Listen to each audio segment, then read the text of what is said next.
Halo semuanya. Perkenalkan saya Mira dari kelas 10 MP2.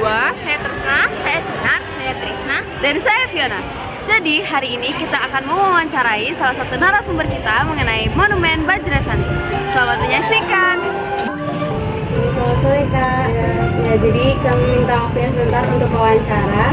Sebelumnya bisa diperkenalkan dengan kakak siapa? Nama saya Wayan, saya bertugas sebagai pemandu di sini. Terima kasih. Jadi sekarang kita langsung ke pertanyaannya. Yang pertama, apa tujuan utama dari pembangunan monumen ini?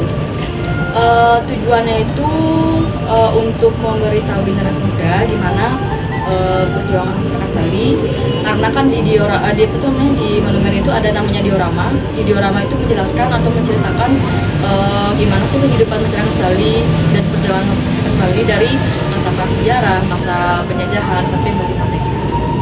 Berarti secara tidak langsung memberitahukan kepada generasi muda untuk mengenal sejarah-sejarah yang ada di Bali. Oke, untuk pertanyaan yang kedua, mengapa monumen ini dinamakan Monumen Bajrasandi dan apa yang mendasari bentuk dari Monumen Bajrasandi ini? Nah, untuk namanya itu kan sebenarnya itu monumen perjuangan rakyat Bali. Ya. Tapi disebut Bajrasandi itu karena masyarakat awam itu melihat dari jauh itu bangunannya seperti bajra. Ya, jadi bajra itu kayak genta, ya alat untuk upacara di Bali.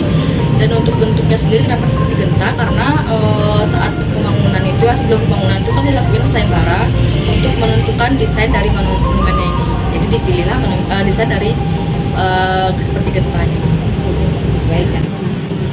Kemudian pertanyaan yang ketiga, kenapa monumen ini dibangun di Renang atau di lapangan Niti Mandala ini?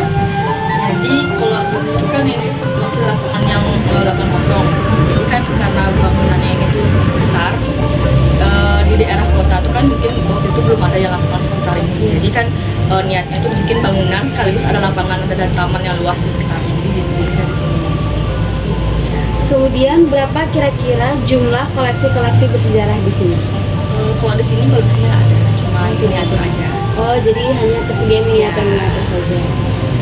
Kemudian kapan terbentuknya Bajrasandi ini? Terbentuknya itu kan kira-kira di tahun 1981 itu kan lakukan sayembara untuk desainnya ini.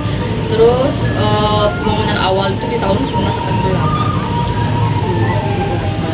Kemudian siapa yang merancang terbentuknya Bajrasandi?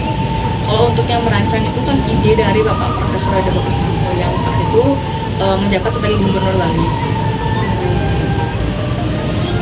Kemudian bagaimana latar belakang monumen Bajrasandi ini?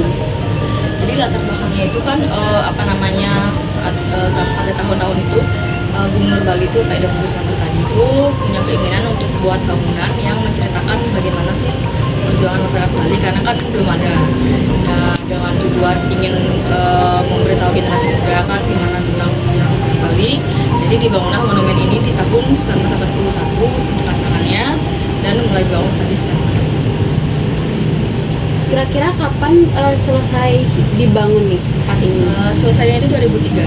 2003. Diresmikan sama Ibu Megawati yang menjabat sebagai presiden saat itu.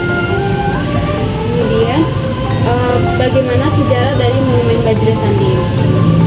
Sejarahnya ya tadi kan Gubernur Bali itu ingin buat monumen museum yang menceritakan tentang perjuangan masyarakat Bali, yang di dalamnya cuma isi bentuknya aja. Kalau untuk alat-alat sejarah tadi kan itu di Museum Bali, di sini kan monumen, jadi khusus untuk cerita-ceritanya aja kayak miniaturnya. Berarti lebih dicondongkan kepada miniatur dan Ya, lebih ke ceritanya saja. Sekian video dari kami. Terima kasih.